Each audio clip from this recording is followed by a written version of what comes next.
my next guest joining me tonight here on Punky's MixTape is our very first guest coming from Spain, out of Malaga, Spain. I'd like everybody to welcome to the show, Alarm Alarm. How are we doing, everyone? Hey, how are you? We're very good. How are you? Thank you for having us to the show.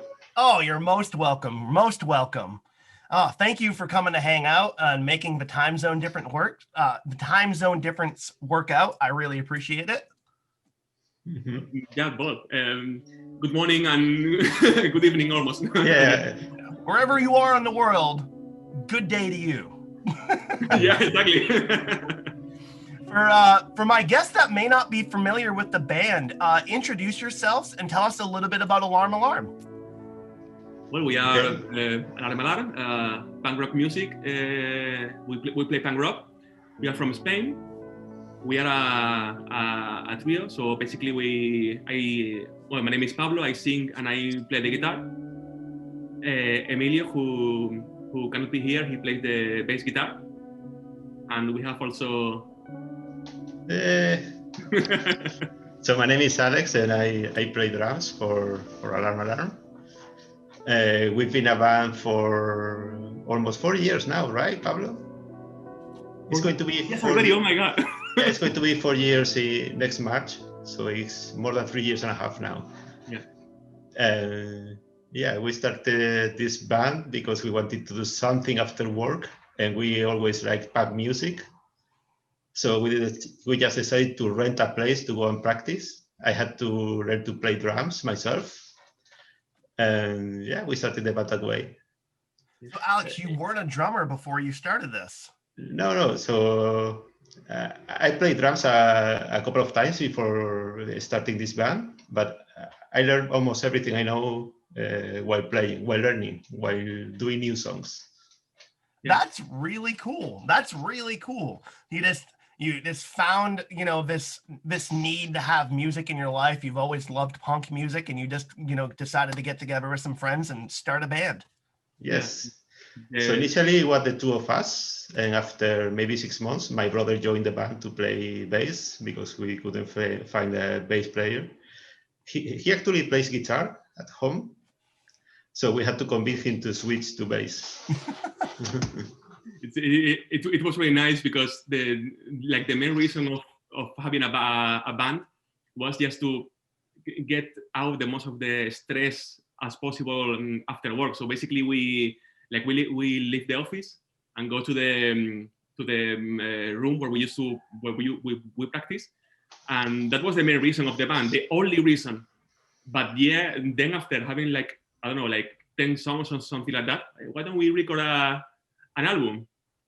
But yeah, the only reason was just to play and get rid of the stress after work. Only that. That's like a good earnest reason to start a band. You got a couple of friends, you're all like-minded, you're all working the same place. In this case, also a family member, which is really cool. Be able to share that time with family, which is amazing. I love hearing about brothers and sisters or sisters in a band, because it's always a special bond. Now, did you grow up playing music with your brother? No, actually, we didn't play music when we were children. He started playing guitar 5 years ago, and I was interested in music for the first time when I was 18, I guess. So more or less, it's been more of a recent adventure together as you're coming into adulthood and then starting this new thing. Yeah, that's it. And that's awesome. That's actually kind of beautiful. I wish that any of my siblings were musically inclined so I could have that experience with them. But neither one of them can play an instrument. We may look young, but we are old. What was that, Pablo? We may look young, but we are old men. How old are you guys? I'm 35. Me too. We are 35. I will be 35 in a couple of days after your show. Yeah. Oh, when's your birthday? The 21st. The 21st. Oh, this will come right out beforehand. Well, happy birthday. Thank you, man. I'll drink to that. Mike, talking about being interested about music and learning, in my case was also related with my brother. He's 5 years younger than me, and he was the one interested since he was a child, and he was going to I remember him going to guitar lessons, and then he came back and he kind of teach me somehow. And well, if you're interested about another cool punk band, this is his band, also really nice. Oh, nice. In my case, I kind of learned together with him, but yeah, that was it. Well, that's really cool. So you just surrounded by music, decided, just influenced in the right way, just to say, fuck it. I have this idea. We have all this stress from our everyday life, and we just want to try to escape it as best we can together. Yeah. Well, that's really cool. But that's not the full story, because this is how we started this band. But you're going to tell it, Alejandro. Yeah, let's hear it. Let's hear it. So we had a band before, like in 2006, we had a band for 1 year. I used to play bass there, and Pablo played guitar. We were 4 people in that band. No, 5 people. Actually, 5 people. We were 2 guitar players. We had a singer, and you can see the singer in a picture behind Pablo. It's my wife now. Oh, that's awesome. Nice love story, typical love story, no? Guitar player and singer, no? Falling in love on stage, just looking at each other night after night. Classic punk rock love story right there. Yeah, that's exactly what happened. Oh, that's beautiful. See, I like the full story. You got family members influencing you. You're pulling your brother into the band, making him play bass. Be like, we need a bass player. We don't need another guitarist. We need a bass player. That's it. Yeah. Oh, that's awesome. That's really cool. So what has that journey been like so far over the last almost 4 years for Alarm Alarm? What has it been like being in a band so far? I think it's been really, really natural. Like with all you playing for fun, and to be honest, at the beginning, I was more interested in playing covers of other bands, and they kind of had to convince me to write our own songs. And yeah, I don't know. Probably the first song we ever wrote is the second one in the album, called Office Hours. Probably that song is 3 years and a half old, something like that. No, we have been making more and more songs, and until I don't know, we got to record the album. Yeah, I think that I'm the one in the band pushing to make more new songs. Yeah. I think that's a very drummer related thing, Every drummer that I've had in a band is like, hey, so we got all these songs down. Are we going to start writing some new ones? Mm-hmm.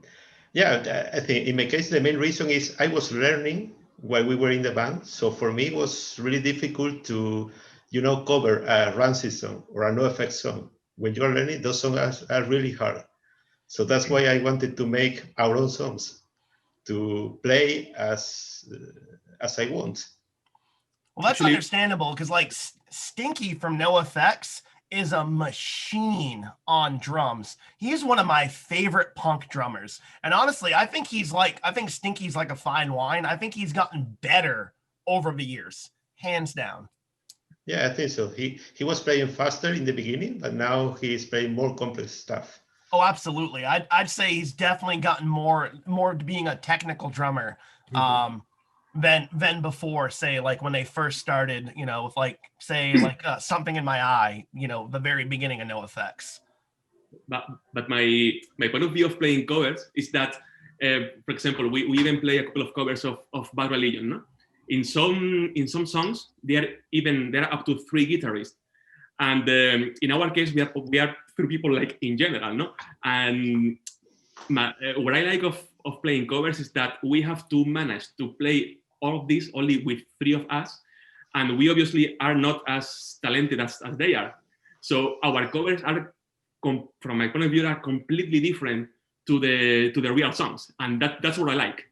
To take the song of someone and, I don't know, maybe I am like breaking them or something like that, but that's what I like to do, you know.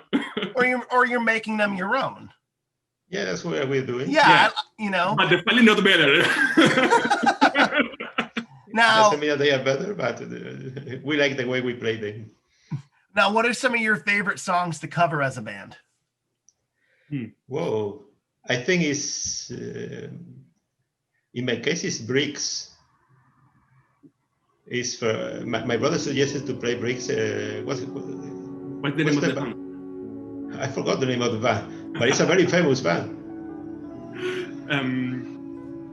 I like to play. You know the band The Dickies? Yes. Yep. They have a song which I think it's actually a cover called Golden Boys. Yep. I love that song. Yeah, we play that song. So you do the cover of the cover. Yes. Yeah. that's even cooler. I like that. And I think that like with our generation, we're starting to get to that point because there's all these amazing bands that came before us, you know, like Bad Religion and No Effects and the Dickies and stuff like that. And tons of them have been covering bands, you know, from a generation, you know, before that. Now, Here we are, the next generation up, and we're to the point we're doing covers of covers. And then eventually our kids and our great grandkids will be doing covers of covers of covers. It's like, that's how it works. That's how it works. The band of Bricks is Rise Against. Rise Against? Rise Against. Ah. Yeah, we cover a song of Rise Against. I think it's my favorite. Well, I can understand it, especially as a drummer, because Rise Against, their drumming is phenomenal. Oh, have you seen them live? No, never. Oh, you know, it's very difficult to see US bands in Spain, especially in the south. So from time to time, they come to Barcelona or Madrid, which are the main cities, but it's very difficult to have punk bands in the south. I mean, coming from the US. Yeah. Actually, we had No Use for a Name once. Yeah. We had Teenage Bottle Rocket. I love Teenage Bottle Rocket. One of the shows that was cancelled due to COVID was Bad Religion in Malaga. Oh. It was the Bad Religion Alkaline Trio tour? No, they were coming with suicidal tendencies. In some cities, they came with tendencies. Oh. Yes, in some cities with melancholy. I'm actually pretty jealous of that. Like, don't get me wrong, I like Alkaline Trio, but I love Suicidal Tendencies. One of my favorite guitarists, Ben from a Dillinger Escape Plan, not a punk band, but off the wall metal band. I love them. Ben's actually playing guitar for Suicidal Tendencies now, and I've been dying to see them with Ben on guitar. Oh, that would have been an amazing show. Oh. Yeah, they were coming in May, and they postponed it to next year, but we don't know what's going to happen next year. That's the same with the Bad Religion tour in the United States, but we had Alkaline Trio. I would trade you. Sorry, Alkaline Trio. No offense, but I love Suicidal Tendencies, and they are so much fun live. Oh. We also covered a song of Alkaline Trio. Oh, really? What song? The typical one, Radio. Radio, yes. Oh. I love when you are going to when the song goes to the oh my god, what's the name of that part of the chorus? Yeah, exactly. When the song changed to the chorus with all that distortion and the singer almost yelling out, you cannot imagine how much I enjoy for pressing the overdrive pedal and start yelling out. That's fantastic. Oh, oh man! If you have a video of you covering that, I would love to hear it. I would love to hear it. Send me anything you got. You know, I'd love to check it out. We'll have to record it, but we will. Yeah, okay. Okay. Now, kind of talking about the music scene there in southern Spain, I'm curious. So you don't get a lot of international acts there, or rather a lot of U.S. acts. What is the music scene there like in Malaga? In Malaga specifically, there are a number of bands, and now that we are playing with some other bands and so on, we get in the scene. There are a number of bands, quite good ones, like I don't know, Giri Resort, or for example, our friends from Ratas de Sumatra, or there are a number of bands. Or what's the name of that band, Ale? We almost played with. I don't know, man. You said we were talking before. Yeah, Anyway, so there's a band called No Piki, which is No Piki, for famous. example, or there are a number of bands, but there are not enough places to play. Actually, at the moment, with COVID, everything is closed, no? But without the COVID, there were like 2, 3, 4, 5 maybe pubs where we could play, and a couple of music halls. But you have to. It's complicated. In the example of Spain, punk rock is actually not really, from my point of view, it's not really popular music. No. and that's, you know, I find that in different places, like there are cities where it's an absolute mecca and it's like never died off. Or like for me, where I live in rural Maine, that's like a normal everyday occurrence. There's only a handful of venues that will allow for like punk rock or heavy metal or death metal or anything like that, and like that distorted music. Most in this area, they want cover bands, which it's nice to play covers, but at the same time, you don't want to be known as just a bar band here, and there's plenty of them around, but there's a great resurgence in that DIY, the DIT, do it together kind of movement, where people have their own little home venue, or they've converted a barn or a garage into a venue, and they've been running them successfully for years out of their own home, and it's amazing. So we lack in venues. We have a lot of DIY spirit here. There are actually a couple of at least there is one association here in Malaga called CSA. We have played a couple of times there, and exactly that's something like do it together. They are basically a group of friends, and they organize cultural events and concerts and things like that. They are doing a pretty good job. But exactly, that's something. It's really alternative. You know what I mean? It is in there because they are doing it, not because someone is promoting them. And so actually, they have rented an storage in an industrial area in Malaga, like in the outside of the city, and they have rented a storage and they made an scenario there. They take bands to play there. That's the kind of places we like to play in. That's really cool. That's really cool. So it sounds like, albeit there's not a ton of venues, it sounds like you have a great musical community there in the area. Yeah, but in particular, this one, I like the work they are doing because they are bringing bands from many places in Europe. They bring a band from Mexico last time, I guess. Yeah. They are bringing bands from the US, I think, too. They do everything themselves. That's awesome. So they contact the bands, they put their own money to bring the bands to Spain. They do the shows, they find a place to sleep for the band, and so on. They do everything themselves. And I'm very happy that we have people like that in Malaga. Yeah. But for the rest of the venues, if you go to a pub or a club, it's very difficult to go there and play some music. Yeah, here, if you're a pop band, or in Spain, with the influence of all the Latin music, if you go out to downtown or something, where you're going to listen is Latin music, or if you're lucky, pop or pop rock or something like that, no? So you just got to know the right places to look, but it sounds like there's some good people taking it on themselves in order to keep the pulse of the music scene there, the punk rock scene, alive and well. Yes. That's really cool. That's really cool. See, those are the types of venues that I like to explore, because they're put on with nothing but love for the music and the community that surrounds it. And usually those have like the best vibes, and you have the best night. The crowd and the bands and everybody running it is just all in a hive mind together, all having this amazing shared experience. And then you just end up with nothing but positivity. Yeah, exactly. So that's awesome. So speaking of that kind of DIY sense, it kind of brings me to the question about your first album. So you had put out your first album midlife crisis, and you'd done that yourself, correct? That was actually a demo we recorded just to play and see and to see what the people are thinking about our music.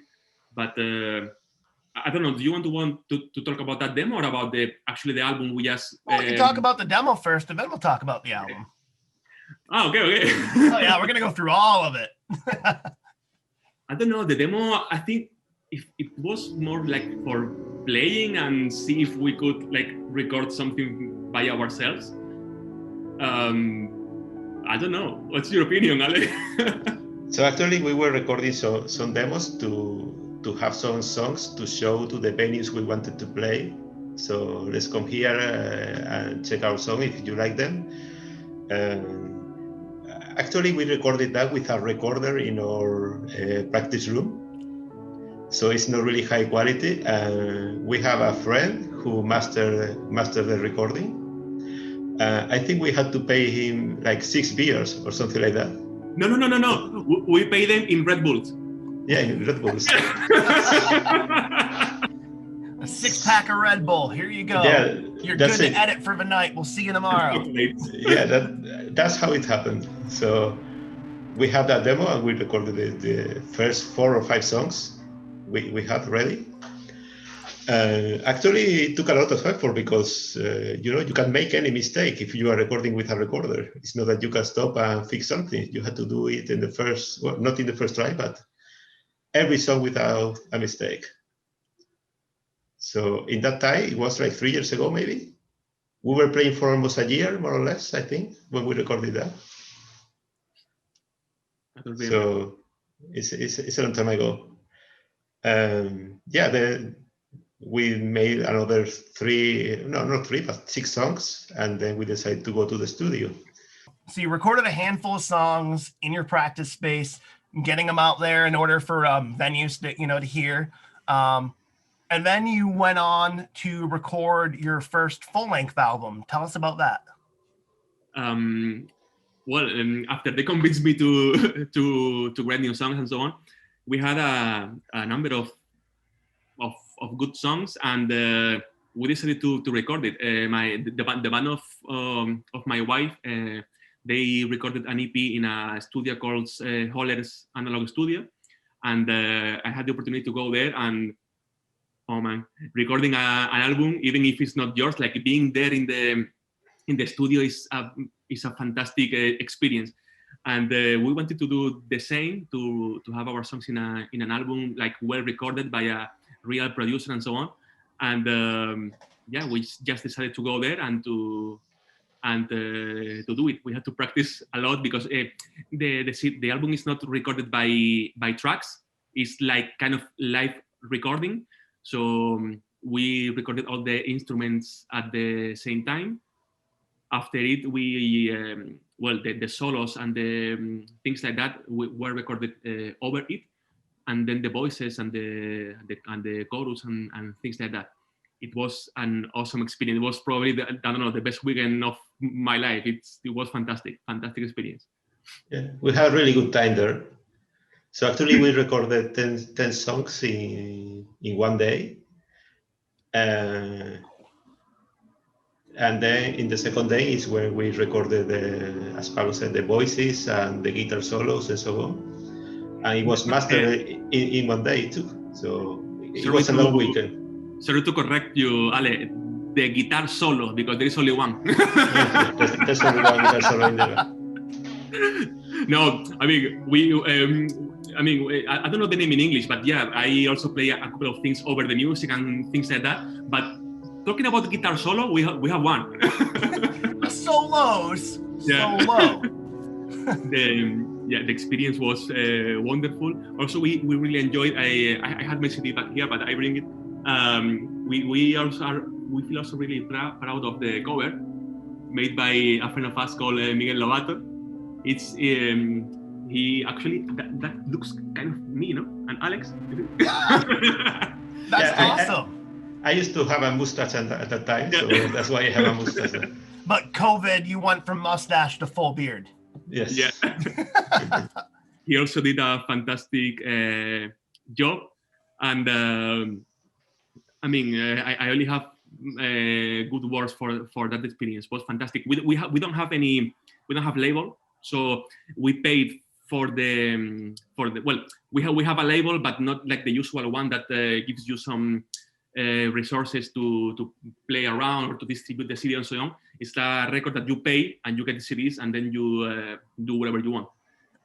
So this is what we did. So we have the physical copies. We have we sell them ourselves, but the album is available in almost literally every platform, like Spotify, Amazon Music, Apple Music, Bandcamp. Is everywhere. And that's awesome. That's awesome. Yeah. Now, and when did you go and record that album? It was October of 2019, no, Ale? Yeah, it was. So really, it was like 4 or 5 months before the lockdown started happening then. Yeah. Yes, so we recorded it between the 12th and 15th of October last year. Yeah, we released it the 20th of January, the 20th, I think.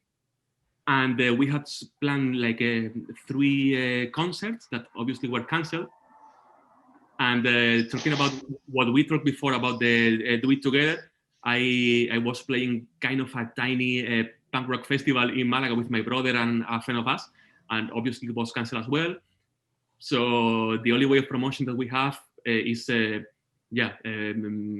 of Spotify, Facebook pages, and shows like yours. So thank you very much.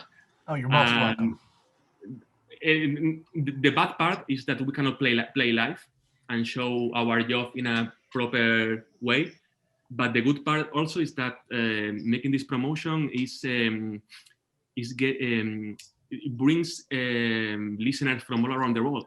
So it's so nice to go to the Spotify for Artists web page and see listeners from Japan, from Brazil, from Mexico. We don't have so many, but it's always nice to see that your music went to other countries. This is so nice. Now that's a really rewarding feeling when you start to see where you're spreading to, where your music is, and what parts of the world they're affecting. And that's very exciting to me. That's one thing that we really try to champion here on the show, is getting artists from all around the world, because there's so many amazing underground artists out there, much like yourself, that are in a very similar spot. You guys just put out a brand new album and you didn't even get to play it out yet. Yeah, exactly. In fact, we have planned a show like 2 weeks before we had a lockdown in Spain, so we had to cancel that one. Yeah. Goodness, that's definitely rough to try to overcome that. Now how is the lockdown, obviously besides shows, how has that affected Alarm? Have you been able to practice and work on new material?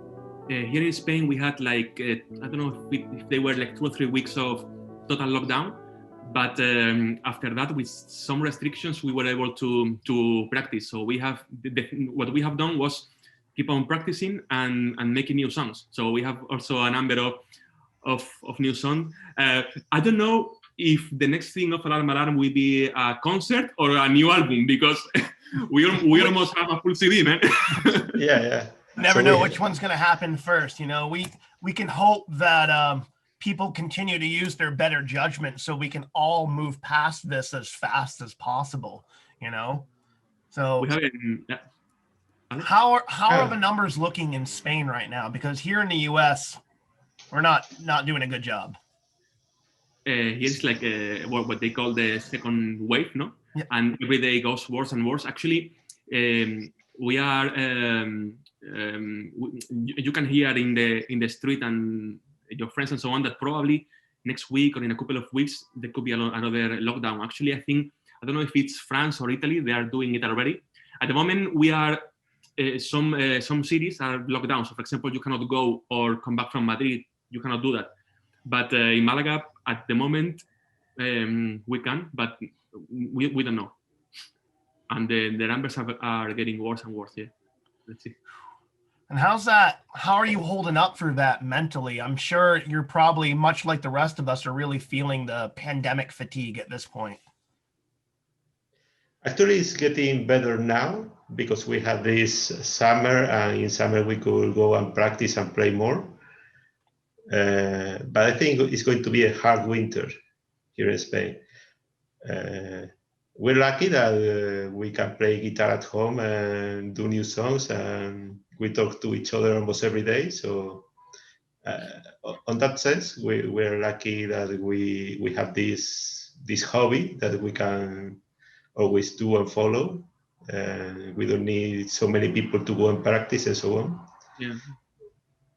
So you're finding ways to maintain, good mental health and positivity, and obviously checking in with each other and doing little video calls and stuff. So you're staying connected at least.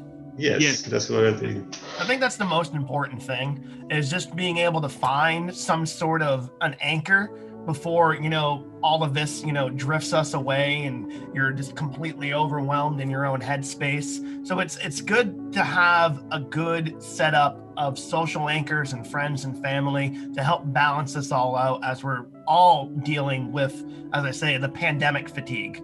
As you said, I personally think the summer did help. I managed to go out and go hiking and kayaking, things that I love to do. But I really think that this winter is going to hit a lot of us pretty hard. Yeah. Yes. Malaga is a city in the coast. So yeah, in summer we went to the sea. We enjoyed the summer at least.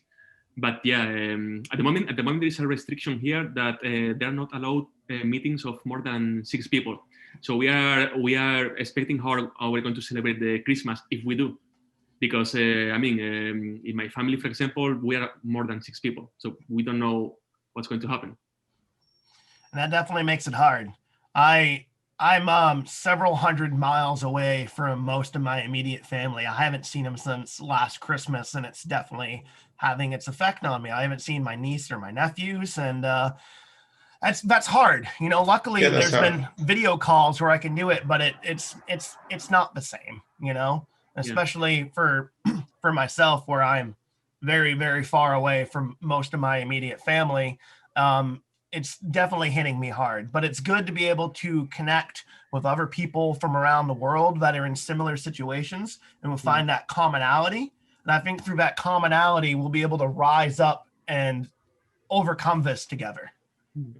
It also makes you appreciate the things that you have that you normally don't know, no? Like go and see your mother or your father or whatever, no? And when you cannot do that, you realize how much you miss it. Absolutely. It really, I think if we take out anything out of, COVID, that's a sense of positivity, I think it'd be realizing what our priorities are and what was truly important to us. And I think a lot of people needed to reconnect with family. And I think, at least in this regard, it brought a lot of people closer together. I know a lot of different friends that were estranged, not talking to different family members before COVID. And then with everything happening, that people were able to put their differences aside and then come together, which I think is truly a beautiful thing. Yep. Now, before COVID and before all the lockdowns, what were shows like for Alarm? Like, what type of crowd did you bring? What was it like playing out as a band? How to say? Usually we have a bunch of friends, and I like to see them from the stage, but from the scenario. But I also like to. Our last shows were in pubs in the downtown Malaga, and I also like to see people that I don't know at all from anything. Just from there listening to our music. That was really nice. And how is it? I don't know. Really fast, really loud, and something that suddenly we made in one show that somehow it went really usual in all our shows is that at the end, should I tell that, Ale? I don't know what you're talking about, so you can tell whatever you want. All right. Now, our last shows, we managed to in the last song or 2 songs, Ale is singing from the drums, and I just played the guitar between all the people, and that's so nice because I don't know. Well, you know what are punk rock concerts, so sometimes you get push or things like that, and when you when you give that confidence to the people and they stand doing it to you, it sounds terrible, but the experience is, I mean, it's so nice. It's so nice. Being playing between all the crowd and they are pushing you and whatever. That's so beautiful. Yes, normally we end the shows with Straight Edge from a Minor Threat. So we cover that song. I sing it from the drums, and Pablo goes. Pablo goes wild there. Ian McKay stretching his influences all over the world. Oh man, love Minor Threat. Love Minor Threat. And it honestly reminds me of being 14 on my skateboard and just riding through the city. Oh God, I miss those days. I think we grow up kind of the same age with the same kind of music. Actually, I think that when I met Alejandro at the university, I don't know if we were talking about punk music and then about Tony Hawk Pro Skater, or first about Tony Hawk Pro Skater and then about punk rock music. I don't know, but it all goes together in people that likes punk rock within our age, you know? Yeah, absolutely. That I would game say that we're. Oh, go ahead, Alex. No, I was saying that video game bring punk music to a lot of people. So I used to listen to punk maybe a couple of years before that game came up, but actually there were a lot of good songs there that many people liked them. So there was a ton of great bands on that Tony Hawk soundtrack, and it still holds up. You know, you've got. Oh man! All right, let's see if I can try to think of like off the top of my head here. So you had Goldfinger, for example, with Superman. Yep, you had Superman. Doing all that I can, being a Superman. And I just think of like dropping in what is it in the half pipe? Yeah, like in the half pipe and in the warehouse, and just that, because Superman was usually one of the first songs you could pick the tracks and stuff and like go through. And you had like Dead Kennedy's Police Truck on there. Oh yeah, one of my favorites. Yeah. Oh God, I love the Dead Kennedys so much. And oh my God, you had Primus on there, so you had like a good mix of like alt rock and skate punk from the '90s, and it definitely, I think like those like punk rock and like especially like video games, especially for us grew up in the '90s, born in the '80s kids, like games like Tony Hawk and stuff like that just like opened the doorway up to so many other people. When I think of that, I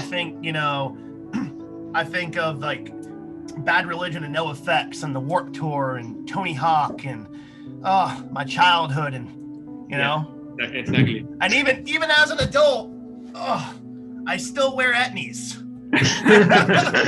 35 years old and I'm still wearing skate shoes, even though I only longboard these days. I'm not too good on a short deck anymore. I've gained a couple of lbs. That's nice. Now, speaking of having fun in the past, now over the almost 4 years of being an alarm, what memories stand out above some of the rest for you? So for me was the first time we played live, like in a pub. So we were setting up everything, and I had to start the first song. True. So it was a magical moment for me. Everyone was in silence, listening waiting for us to start, and that was magical for me. I started the song, and we played like 5 songs in a row, and then I noticed where I was. I was playing without being aware that we were playing a show, and when we stopped playing the 5 songs, I realized, oh my God, we're doing that. So it was just a very serendipitous moment, just realizing your place and your surroundings and just how natural it felt going into it for your first show. Yeah, that's what happened. There's something very special about, it can either go either way for the first show for a band.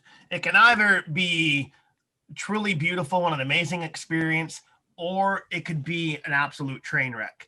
My experience, my first shows, total train wrecks. So I'm glad somebody's got a good positive story.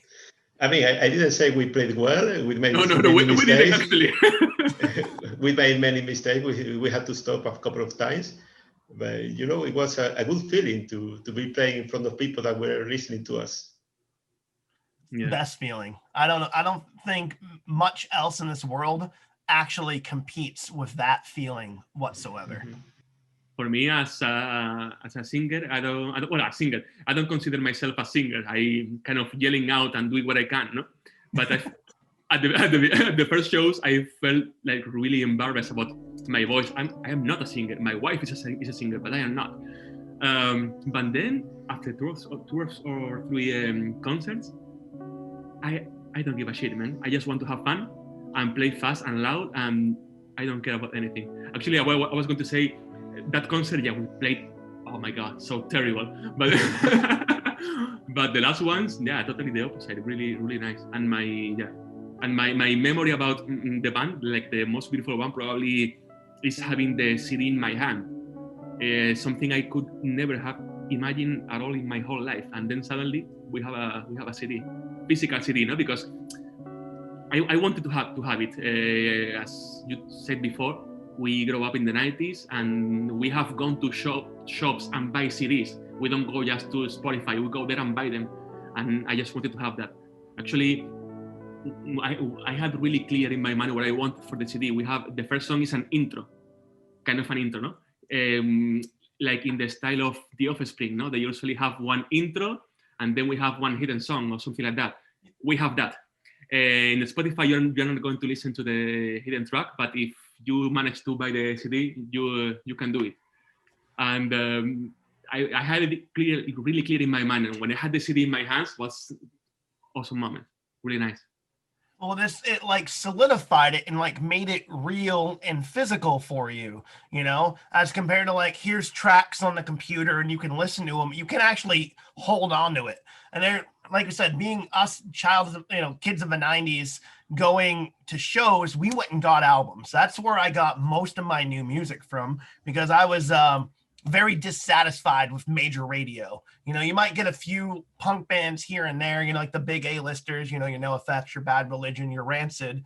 But like, there's all these amazing bands that are just going unnoticed, that are opening up for these big acts. And I have boxes of different CDs and flyers and stickers from bands that no longer exist. But I love, every time I pick it up, it's like a flood of memories washes over me, and I'm back there in that parking lot or that skate park or that venue or that house show, and it just transports me back in time. And that's a feeling that is indescribable. It's that zeitgeist, that being in a proper time and proper place, and it reminds you about all these amazing nostalgic moments, and you can physically hold on to it. And that's a really beautiful moment. It is my favorite. So, COVID aside, what does the future look like for Alarm Alarm? As I told you before, our expectations for the band always were having fun and get rid of the stress. So it's not something that we have talked between us. So maybe now Alex says something different, but my expectation is do the same. Have fun, play. If we get enough songs to make a new CD, do it, and play our, I don't know, like 4, 5, 6, 7 shows per year. That would be fantastic. And for me, just keep doing what we are doing. For me, it's not like I want to be like famous or something like that. It's just having fun, and I don't know. I think it's a really nice, for me. I don't know for the rest of the band, but for me, it's a beautiful hobby that I have. And I don't know. I don't think that a huge label is going to hire a punk rock band for doing a world tour anymore. I don't know. Just keep doing what we are doing. Yes, so I agree with you. So the plan is to continue playing, to continue practicing, doing new songs. When we have a number of songs, maybe 10, 12 new songs, we will record another album, and to go and play places.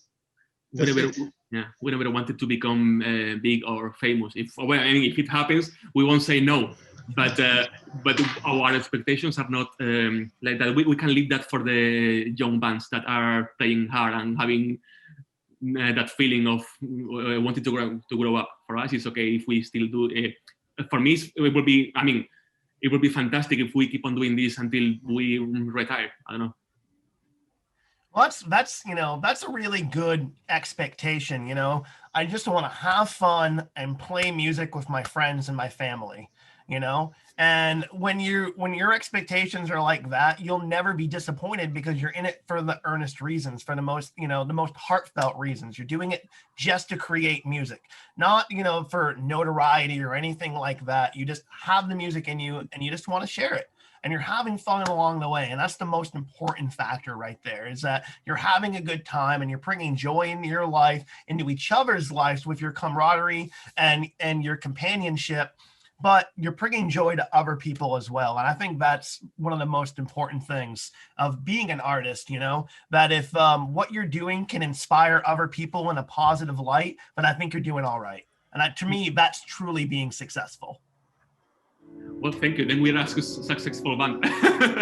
No, I mean, in my personal, I mean, there are a couple of more of things that I would like to do, like I don't know, like playing in Madrid, or maybe I don't know, playing with not actually a big band, but maybe a more known band. No? So there are a couple of things I want to do, but as I told you, if we keep on playing when we are 50 or 60 years old, I mean, I hope so. That's proper expectations right there. I just want to be able to keep playing music with my friends until I'm an old man. That's an amazing thing right there. So we can find your music. You're on Spotify, you're on Bandcamp, you're on iTunes, you're on all the streaming platforms. Yep. Any parting words to tell anybody before we say goodbye? Well, if anybody's interested in music, I suggest everybody to do the same as we do. Just play for fun, and find a good friend to play with, and do the music you like. That's what I want to say to everyone that likes music. And also not to be if this thing about COVID keeps going and going, and even if you have to stay at home, don't stay quiet. Try to move your music through all the platforms. Try to get into playlists. Try to get into shows like this one. Send emails. You can, even if you cannot play or practice, you can do a bunch of things for your band from your house. That's great advice, and it's absolutely true. I mean, even of like Zoom and a small digital mixer, you can line in and do remote practices. As long as you have a solid internet signal, you can still continue to create while being in lockdown and quarantine. There's no reason that we have to be isolated from each other when we have all this technology at our disposal. We talked recently to the producer of our album, and he told us that some bands that have hired him for recording and so on, they even split because of the COVID. I don't know why. Maybe they fight or something like that. No, man, you can always fix things, and you can always do as I told you, get into playlists, move your CD around. You can do a bunch of things from home, but stay together. Keep at it. Stay to it. Great advice from you guys. Thank you so much for coming and hanging out tonight. We're excited. We're gonna check out a chunk of the new album. I'm excited to be able to share that with everybody. Thank you for coming to hang out. This really means everything to me. Yeah, thank you for having us. We're very happy to be here. It's a very good experience to have this talk. We had a very good time. Thank you for the experience. For me, it really motivates me to do things in other countries. If we get famous, you have done the first interview to Alarm.